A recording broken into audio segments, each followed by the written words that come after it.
colocar para gravar, antes que eu me esqueça. E há 2 semanas atrás, galera, a gente tinha... Opa! Nossa, tem uma bica no meu fone de ouvido aqui. Já não basta tá tudo meio zoado, eu ainda chuto as coisas aqui, mas tá bom. Há 2 semanas atrás, galera, nós terminamos a apostila 17, né, que a gente está no tema de população. O tema de população ele é meio que dividido, uma página 17 e uma página 18, tá? Então a gente acabou oficialmente a apostila 17. 17 não, desculpa, 7. E a gente está entrando na apostila 8 agora, que ainda é o tema de população, ainda tem muito a ver com o que a gente falou umas semaninhas atrás, então vê que vai ter uma semelhança bem grande. É uma parte até mais fácil hoje, que é uma boa coisa, claro, né? Sempre bom, mais fácil aí. Hoje a gente começa falando então, galera, das chamadas pirâmides etárias. 2 semanas atrás, e até um pouco nas outras semanas também, né? Falando de demografia, de estudos populacionais, a gente viu e estudou bastante o crescimento da população dos países. Lembra? Aquele gráfico de transição demográfica. Até voltar aqui para vocês darem uma olhada. Cadê? Aqui.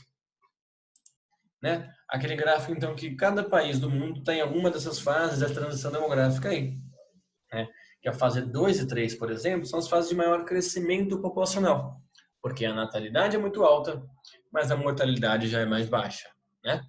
E isso faz com que nasça muita gente. É um grande crescimento populacional. A gente viu os motivos disso, de fato. Né? E viu que uma série de teóricos estudaram isso, que foi o que a gente falou das teorias populacionais, como a do Malthus, a dos neomalthusianos e a reformista. Lembrar, então, sempre que, galera, o fato de um país ser pobre leva ele a nascer muita gente, e não o contrário. Ou seja, não é pobre por ter muita gente, tem muita gente porque é pobre. Isso é sempre importante de lembrar. Como que a gente faz para resolver o problema da superpopulação mundial? É matando meio mundo como o Thanos queria fazer? Não. É combatendo desigualdades sociais. É reduzindo a miséria e a falta de recursos e acesso a bens básicos que boa parte da população mundial ainda está submetida. Aí a gente naturalmente reduz esse crescimento. Uma maneira de demonstrar isso, galera, é através das pirâmides etárias. O que são pirâmides etárias? São também classificações da população de país através de faixas de idade, faixas etárias. Como vocês podem olhar, pegar do Brasil aqui do meio, por exemplo, ó, faixa de 0 a 4 anos, 5 a 8, 10 a 14, por aí vai até mais de 100, por exemplo, aí. Galera, por convenção, a população masculina está à esquerda, a feminina está na direita. E geralmente, a galera que faz pirâmide etária curte um pouco a Damares, tá ligado? Então, a população masculina tem que ser de azul e a feminina de vermelho ou de rosa, que é bobeira, óbvio, mas geralmente é representado assim. Tudo bem? O melhor seria, na minha opinião, se fosse preto e branco, não teria essa palhaçada aí, porque não existe isso de cor masculina, feminina, enfim. De toda maneira, sempre à esquerda a população masculina, direita a população feminina. Então, o que a gente observa, galera? Por exemplo, pirâmide etária do Brasil. Então, da população masculina, 3,5% da população tem de 0 a 4 anos. 3,5%, 5 a 9, por aí vai. Ó, a maior proporção de pessoas no Brasil tem de masculina tem de 20 a 24 anos, por exemplo. E por aí vai até a galera mais velha. Por exemplo, gente com mais de 90 anos é pouquinha gente, né, galera? Poucas pessoas chegam, de fato, aos 90 anos no Brasil hoje, né? Tudo bem? Então, você tem, sei lá, um avô, tal, que está na casa dos 90, ele é mais uma exceção, claro, né? Galera, como funciona, então, para que servem as pirâmides etárias? Através da pirâmide etária, você pode analisar o desenvolvimento de um país. Então, eu trouxe 3 exemplos aqui. Um exemplo de país subdesenvolvido, no caso Angola, país africano. Um exemplo de um país que a gente chama de em desenvolvimento, né? Subdesenvolvido industrializado, aquele meio mais ou menos, que é o caso do Brasil. E um país desenvolvido, que é o caso do Japão. Galera, vamos imaginar que eu não tivesse trazido os nomes desses países para vocês. Que eu tivesse chamado de país X, Y e Z, por exemplo, aí. Como que você faria para identificar o desenvolvimento de cada país? Eu vou explicar o macete primeiro, para depois explicar a teoria.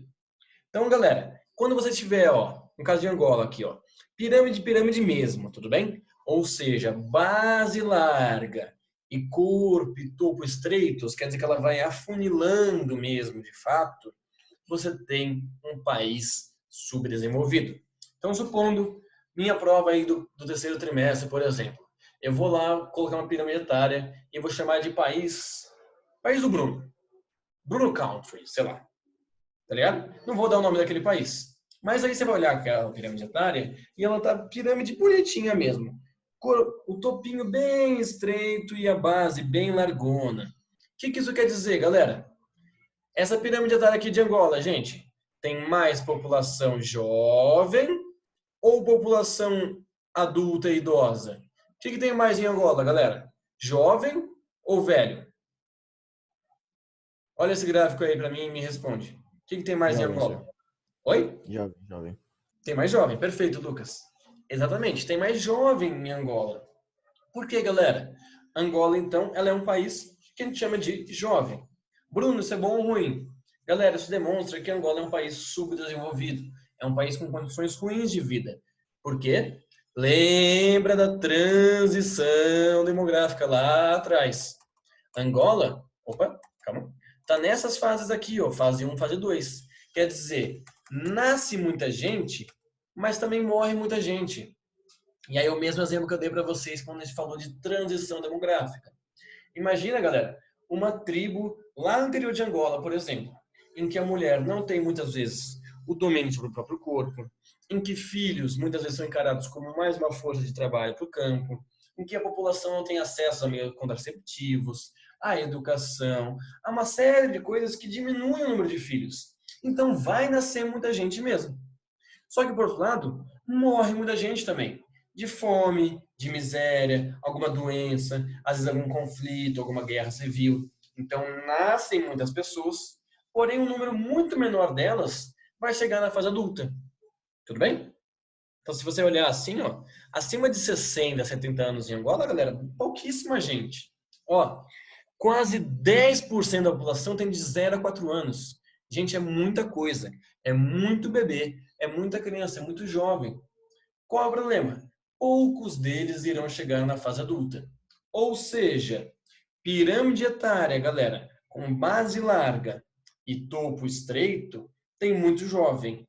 Isso quer dizer que o país é subdesenvolvido. Isso quer dizer que o país tem uma baixa condição de vida. Tudo bem? É o contrário, por exemplo, do Japão, galera. Se eu desse lá na prova, então, duas pirâmides etárias. Uma pirâmide padrão. E a outra meio parecida com um prédio, uma coluna, mais ou menos aí, que é o caso do Japão, ó. Olha só, galera. O Japão tem predomínio de jovens no país? Não, nem tanto. Não. Olha só, por exemplo, a população que predomina no Japão, galera, tanto masculina quanto feminina, é em torno dos 45 a 50 anos, ó. Ou seja, já é, não vou chamar de idoso, que também é mancada, né? Mas já é adulto, né? Bem adulto, na real. Passou um pouco da meia-idade, vamos chamar assim, né? Na real, ó, a população de 0 a 4 anos bebendo no Japão é uma das menores que tem no país inteiro. Por quê, gente? É o outro lado da moeda. Aí aquele país que o custo de vida é muito alto, é o país em que a mulher está totalmente inserida no mercado de trabalho, é o país em que cada vez mais gente não quer ter filhos, ou vai ter um filho só, em que tem acessos a grandes meios contraceptivos, educação e tudo mais. Então, quantos filhos cada família vai ter? Um, nenhum, às vezes dois, outra vai ter um só. Aquela família não vai ter um filho, vai querer ter um cachorro, vai querer viajar o mundo, ou vai ter um filho só depois que tiver um emprego, uma casa, tudo bem bonitinho, já acertado, vai ter um planejamento familiar maior. Consequentemente, galera, nasce muita gente no Japão? Não. Só que todo mundo que nasce quase vai chegar na fase adulta e idosa, porque vai ter qualidade de vida, vai ter segurança, vai ter saúde, vai ter educação, vai ter acesso à alimentação. Então nasce pouca gente, mas todo mundo ó, chega na fase adulta. O Japão, galera, tem uma proporção elevada de gente com mais de 90 anos. Ou seja, uma galera que viveu pra caramba já. E você viver mais de 90 anos no Japão, você viu a Segunda Guerra Mundial, você viu o imperialismo, você viu um monte de coisa, e você tá lá, firme e forte ainda. Tudo bem? Então, gente, pirâmide etária, se eu tirasse o nome de Angola e tirasse o nome de Japão, como você ia fazer na prova para acertar? É só você analisar ela. Base larga, topo estreito, país subdesenvolvido. Agora, ela está mais ou menos um prédiozinho, ou seja, base estreita e topo, corpo mais larguinhos, né? Ela é um país desenvolvido. Ela é uma pirâmide de um país desenvolvido. Tudo bem? Você começou por isso, já está um pouco certo. E aí, como que você explica? Você analisa, você interpreta o país. Tudo bem? Ô, Bruno, Oi.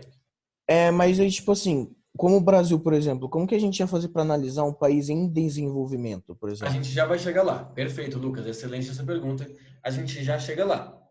Com relação a analisar, galera, os extremos, vamos dizer assim, né? Angola, ou alguns países bem subdesenvolvidos e outros países bem desenvolvidos, vocês entenderem que são exemplos, tá, gente? Poderia ser outro país aqui no lugar de Angola e outro país no lugar do Japão, tudo bem?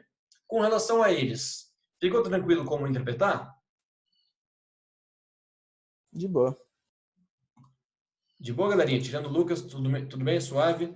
Se eu cobrasse uma prova assim, você pode ir pelo macete, pirâmide em formato de pirâmide em formato de prédio, beleza. Mas como interpretar o porquê? Vocês chegaram lá? Tá suave?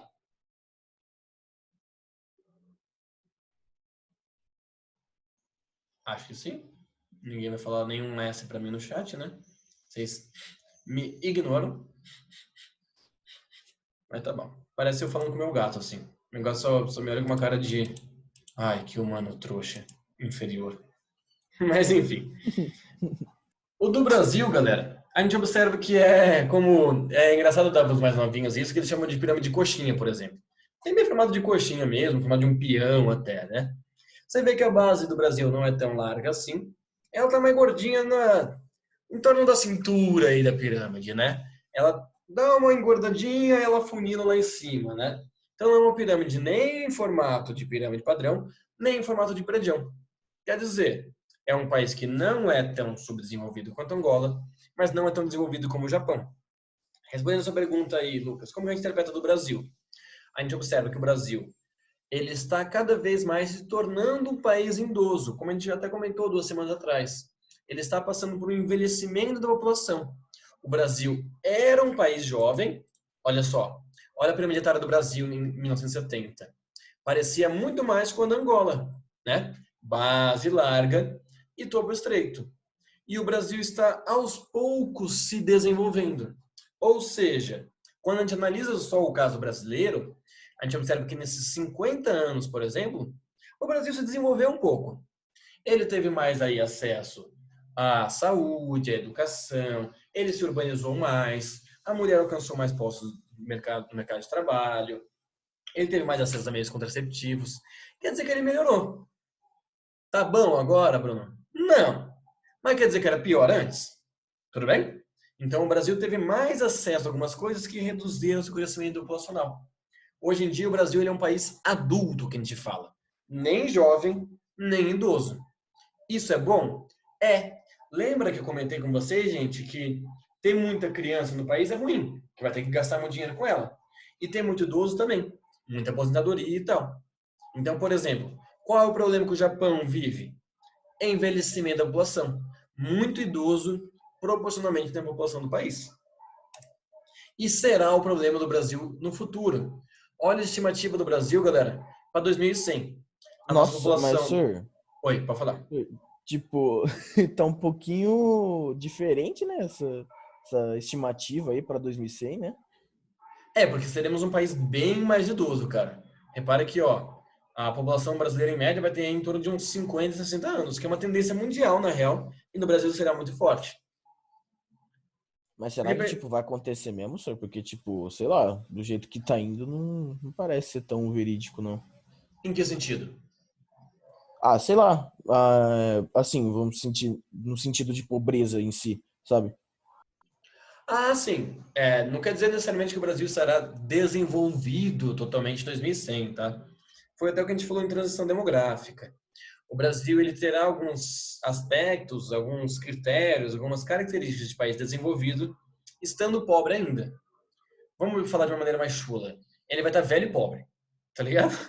Entendi, entendi. Tipo assim, mesmo nas regiões mais pobres do Brasil, o crescimento populacional, o número de filhos por família já diminuiu. Então, naturalmente, esse crescimento, reparar, de fato, galera, a população brasileira ela vai diminuir até 2100. Então, a gente vai atingir o nosso máximo de população lá para 2050, estimativas, claro, né? Mas a gente vai atingir lá para 2050 e para 2100 a nossa população já vai ter até diminuído. Por quê? De maneira geral, essa população do Brasil urbana e tudo mais. Ah, Bruno, mas todo mundo que mora na cidade vive bem? Não. Mas alguém que mora na favela na cidade, por exemplo, tem menos filhos do que quem mora no campo, por exemplo. Por quê? Na favela o filho vai ser todo um gasto que no campo ele pode ser mão de obra para trabalhar. Então só o fato do Brasil ter ficado mais urbano já diminui aí o seu crescimento populacional.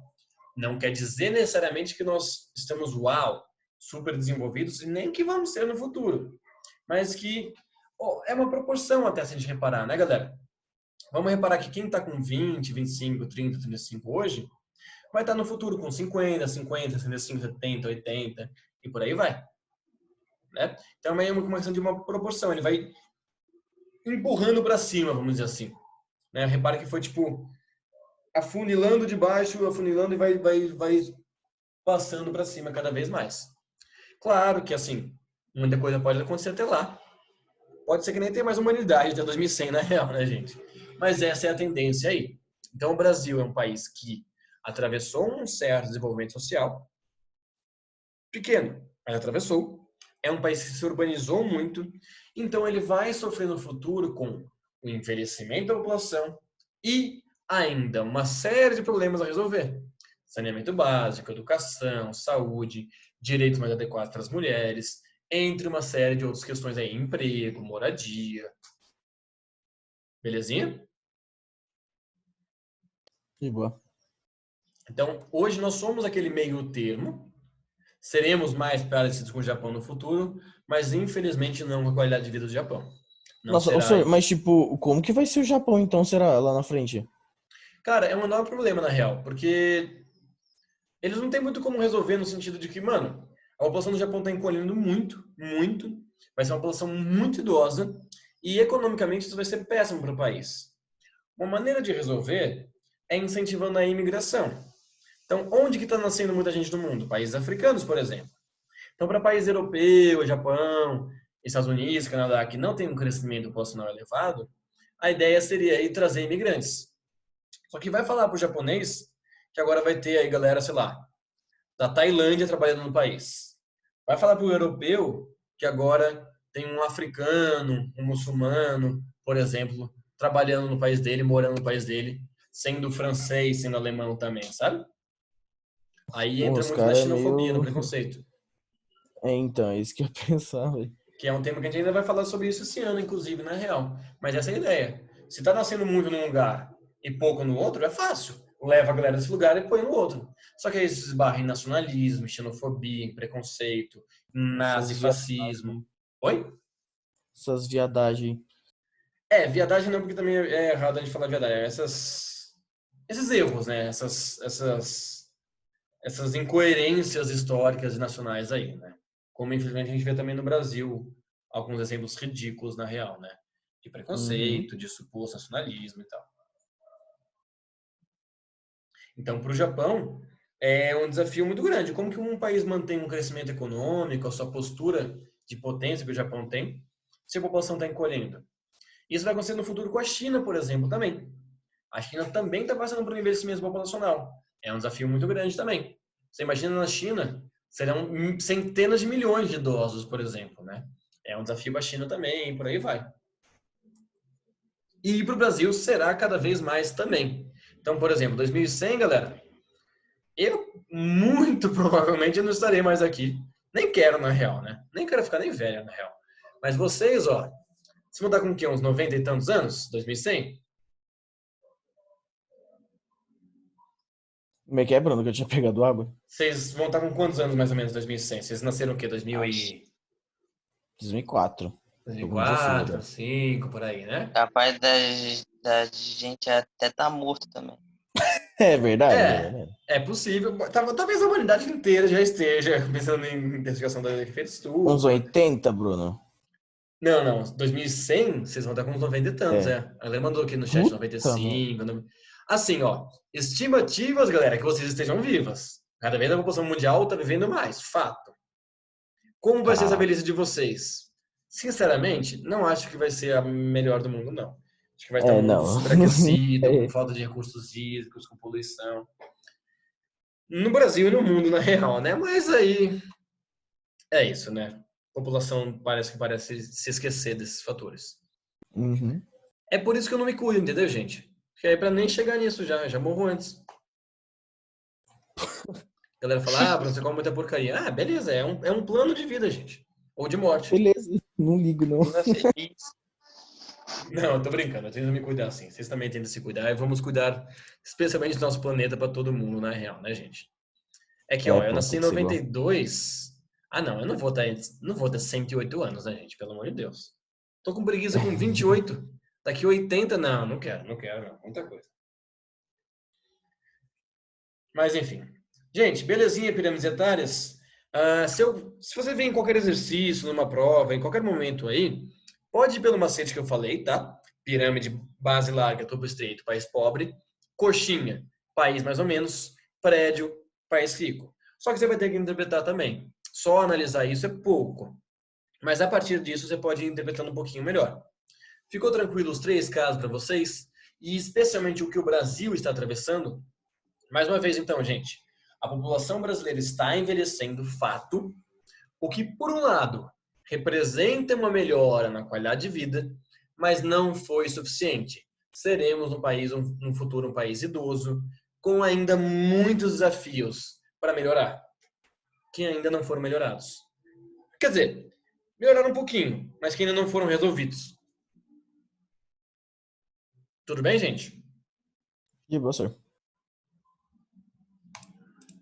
Um outro dado populacional que tem a ver também com isso, a gente chama de PEA, população economicamente ativa. É todo mundo que está empregado ou está em condições de trabalhar. Até o IBGE, né, o Instituto Brasileiro aí de Geografia e Estatística, ele considera na real da PEA quem está procurando emprego, de fato, né? Quem está desempregado, mas está procurando emprego. Quem não está procurando porque desistiu, porque infelizmente temos no Brasil muita gente assim, o IBGE não considera.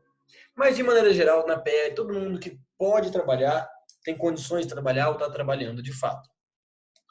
Então, por exemplo, galera, a legislação brasileira fala que ninguém pode trabalhar com menos de 16 anos e dos 16 a 18 anos só como menor aprendiz, aí, por exemplo. Então, acho que vocês, a grande maioria, deve ter 15 anos, talvez alguns 16. Já pode começar aí, quem quiser, se quiser começar a trampar aí de fato, né? Isso falando, claro, de maneira registrada, legalizada. Ah, Bruno, eu ajudo a loja da minha mãe e tal. Não, beleza. Mas digo de maneira registrada e tal. Então, vocês podem começar aí a partir dos 16 anos. Vocês vão entrar, de fato, na PEA, se vocês começarem a ter um trabalho de fato. E isso vai até se aposentar. Quem faz parte da PEI, população economicamente inativa, são as crianças, os idosos e os aposentados, por invalidez, por alguma outra coisa que não seja só idoso também. Ou seja, quem não tem condições de trabalhar. Belezinha, gente? Qual que é a questão sobre a PEA, galera? Primeiro a gente fala da relação da PEA e PEI. A gente chama de razão de dependência. Acho que eu trouxe um gráfico para vocês, não trouxe. A razão de dependência, galera, é assim. Se eu tenho uma PEI, uma população economicamente inativa muito grande para a PEA, ou seja, por exemplo, muitos idosos para a população adulta, é uma dependência alta. O gasto com aposentadoria, com serviços para idosos é muito elevado. Se eu tenho uma PEI muito elevada por crianças, por exemplo, o gasto com escola e etc. também é muito elevado. Qual que é o ideal?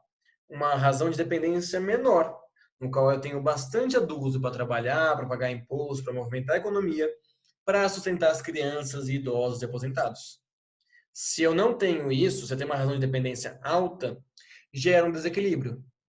O Brasil, galera, ele saiu de uma razão de dependência alta por crianças, tinha muito jovem, precisa de muita escola, vaga em creche, universidade ainda é uma demanda do Brasil, e ele irá passar no futuro para um país que irá precisar de mais serviços de saúde, mais questões de asilos, aposentadorias, acessibilidade para idosos, entre outras coisas aí.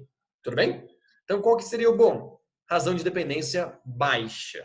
Não é o que acontece. Além disso, nós temos a participação feminina na PE, ou seja, as mulheres que estão no mercado de trabalho. O Brasil, galera, ele felizmente evoluiu, melhorou um pouco em termos de participação. Ou seja, temos mais mulheres aí participando do mercado de trabalho de fato ativo aí. Só que, infelizmente, galera, nós ainda temos uma grande desigualdade nos rendimentos. Ou seja, gente, uma série de pesquisas demonstram, e o cenário, de fato, né, prático demonstra que as mulheres desempenhando as mesmas funções que os homens, elas recebem aí, em média, 20, 30, 40% a menos até, aí, dependendo da profissão. Desempenhando o mesmo trabalho, tá, gente? Fazendo as mesmas coisas, as mesmas atividades. Ainda é um grande abismo de rendimentos. Para nem falar aí em outras questões, como a jornada dupla que muitas mulheres têm, porque trabalham fora de casa e chegam em casa, tem que cuidar da casa, dos filhos, porque às vezes é a chefe de família, porque o pai abandonou a família, ou porque o marido muitas vezes não ajuda, não faz o mínimo muitas vezes. As condições que muitas mulheres são submetidas no trabalho, em termos de assédios, em termos de julgamentos. Se ela chegou a uma posição de chefia, é porque ela seduziu alguém, não sei o quê. Muitas mulheres ainda não atingiram posições de coordenadoras, de chefias. Muitos empregadores não querem contratar mulheres porque elas supostamente vão engravidar e vão ficar um tempo fora. Então, isso ainda são uma série de evoluções que o Brasil ainda precisa passar. Então, temos mais mulheres, felizmente, no mercado de trabalho. É uma conquista, mas a gente ainda precisa ir atrás de muitas outras. Como que a gente faz isso? Primeiro, combatendo o machismo estrutural na nossa sociedade. Depois, indo atrás aí de legislações de maior participação da mulher nos cargos de coordenação, que garantam às mulheres os mesmos rendimentos, e mudando essa estrutura que está presente nas empresas, que está presente dentro de casa, que está presente na sociedade, de maneira geral. Isso ainda precisa evoluir. Belezinha por enquanto, gente? Beleza. E para a gente acabar nossa aula, galera, a PEA, ela se distribui nos 3 principais setores da economia. A gente relembra eles rapidinho. Primário, agropecuária e extrativismo. Secundário, a transformação da matéria-prima, a indústria. E o terciário é quem vende essa matéria-prima transformada, o comércio e o serviço. Então, um professor, por exemplo, é o setor terciário. O que eu estou fazendo aí para vocês, para o colégio, é um serviço. Eu ofereço a minha aula de geografia em troca de uma quantidade X de dinheiro. Quanto, Bruno? Galera, o professor ganha aí mais ou menos uns 4 milhões por aula, assim, sabe? Só essa manhã eu já ganhei aí 16 milhões de reais. Só que óbvio que não, né, galera? Bom seria, né? Daria uma manhã de aula e nunca mais ia aparecer em nenhum lugar, só ia viajar pelo mundo. Na real, não, né? Mas o professor, ele oferece um serviço. O médico, o advogado, o bombeiro, o policial, o faxineiro, o garçom, são serviços que as populações oferecem aí, né? Por que isso é importante aqui agora pra gente? Gente, através da PEA também, você pode observar aí se o país é desenvolvido ou não. Por quê? Um país rico, desenvolvido, a PEA vai estar no setor terciário. Por quê, galera? Vamos imaginar, sei lá, a Holanda, por exemplo. Gente, a agricultura na Holanda vai ser extremamente moderna, tecnológica, desenvolvida e tal. Ou seja, não precisa de gente trabalhando. É tudo máquina. Mesma coisa indústria. As máquinas já trocaram toda a mão de obra humana. Consequentemente, onde que a galera está trabalhando? No setor de serviços, de comércio, no setor pessoal. Está chefiando tudo. País desenvolvido. Um país muito pobre, como Angola, por exemplo, que a gente falou, está todo no setor primário. Porque o país mal e mal vai ter indústria, não tem máquinas e todo mundo depende do campo. É um país rural. A população vive, sobrevive do campo. Ou seja, você olhou uma tabela de pé, país com muita gente no setor terciário, desenvolvido. País com muita gente no setor primário, país pobre. Só que tem uma cilada, claro, e tinha que ser nós, né, gente? Aquele país em desenvolvimento, o subdesenvolvido industrializado. O caso do Brasil. O caso do Brasil, galera, a PEA está no setor terciário, mas diferentemente da Holanda, não foi porque foi bonitinho, aos poucos vieram as máquinas. Foi porque nossa agropecuária e nossa indústria se modernizaram do nada, na marra, como a gente já vê ano que vem, mais sobre isso. Isso causou um desemprego gigantesco na galera. A mão de obra humana foi substituída pelas máquinas, né? E a galera foi para onde? Para onde sobrava? O setor terciário. Só que a gente chama que o setor está inchado, galera. Quer dizer que não tem emprego para todo mundo. Ou seja, uma galera saiu do campo e veio para a cidade porque foi expulsa. Porque o trator, a colheitadeira, a semeadeira expulsaram eles. Na cidade, a indústria já estava mecanizada. O cara teve que procurar emprego no setor terciário. Só que o setor terciário não emprega todo mundo também. Então ele está inchado. O que quer dizer isso? É o trabalho informal. É quem faz lá o malabares no semáforo, quem vende uma fruta no centro, quem vende aqueles carregadores de celular, os flanelinhas, os chapas de caminhão. Hoje em dia, na real, até o setor informal está com uma cara mais chique, mas que na real não é. Que é uma grande exploração do trabalhador. É o que a gente chama de uberização do trabalhador. É o motorista de Uber, é o entregador do iFood. Ele não tem vínculo formal com ninguém. Ele pega lá a moto dele e vai fazer entrega. Ele pega o carro dele e vai levar a galera para os lugares. Ele não tem um vínculo empregatício com o Uber. Ou o do iFood não tem nem com o restaurante e nem com o iFood. Tudo bem? É o que a gente chama de setor informal. Um grande exemplo do setor informal, né, galera? É o Água Coca Latão, aquele que virou meme aí uns 2 meses atrás, mais ou menos aí. O que ele vende? Na real, não é bem a Água Coca Latão que ele vende, é umas outras coisinhas, o Hack Shack e tal aí. Mas o que ele demonstra, galera? É o se virar. Gente, você tem que alimentar sua família. Você vai dar um jeito aí. Você vai vender bala no semáforo, você vai vender uns produtos aí não muito bem, de uma procedência meio duvidosa, uns falsificados. Você vai vender ou colaborar com o tráfico de drogas. E não quer dizer que essa pessoa seja, o criminoso, meu Deus do céu. Não. Essa pessoa tem que sobreviver, tem que pôr comida na mesa. Então ela vai colaborar com o tráfico porque é uma maneira de sustento para ela, por exemplo. Ou ela vai vender bala, ela vai catar latinha num show porque é uma maneira de sobrevivência. Ela vai vender, sei lá, espetinho na frente de um jogo de futebol. É uma maneira de sobreviver. E muitos brasileiros sobrevivem da informalidade, que foram extremamente afetados pela pandemia. Um exemplo disso aí é a 25 de março, uma rua em São Paulo que, claro, tem muitas lojas formais, mas também tem uma porrada de camelôs aí. Quem já foi nessa rua aí fazer compras de Natal naquele sabadão de dezembro, ensolarados, sabe bem o que significa dizer isso. Ou, eu não esqueci como é o nome do Rio, Vitor, mas também tem uma famosa no Rio que é assim, como que é? Esqueci o nome do Rio, é a... Nem eu tô lembrando. Fugiu o nome agora. Mas, enfim, galera, o camelô... Calçadão de Ipanema? Oi? Tipo assim, você tá falando tipo a 25 de março, sei lá. Isso, é a Rua do Comércio Calçadão de Popular. Calçadão de Ipanema? Ah, não, tem outro. Não lembro agora o nome também, mas, enfim. Isso tudo, galera, é o serviço, então, o setor informal de fato. Ou seja, se eu mostrar para vocês aí uma tabelinha na prova, vai ter lá 3 países. Holanda, Angola e Brasil, por exemplo. Angola, beleza, país pobre, todo mundo no setor primário. Só que a Holanda e Brasil terão todo mundo do setor terciário. Só que cuidado, é uma cilada. Da Holanda é porque o país é desenvolvido, beleza, a galera trampa de boa no setor terciário. No Brasil, falta opção, falta emprego, a galera foi na marra no setor terciário, cresce o setor informal. O flanelinho, o camelô, o traficante, o chapa, o Uber, o iFood, o catador de latinha, a galera tem que se virar, tem que dar um jeito. Belezinha, gente? Dúvidas nesse final? Suave? Nenhuma. Oi? Acho que nenhuma, né? Faltou um tiriquinho só, tá, galera, de população. Semana que vem a gente termina. Não temos pressa aí. Estamos começando a apostila 18. 18, meu Deus. Apostila 8. Tem uma listinha de exercícios minúscula, galera. 4 exercícios só. Testezinhos rapidinho. Tá aí pra vocês. Opa, não, pera. Tá aí pra vocês no chat. Vai estar na plataforma também, assim como os vídeos. O Zoom vai me cortar já. Um beijo, um abraço.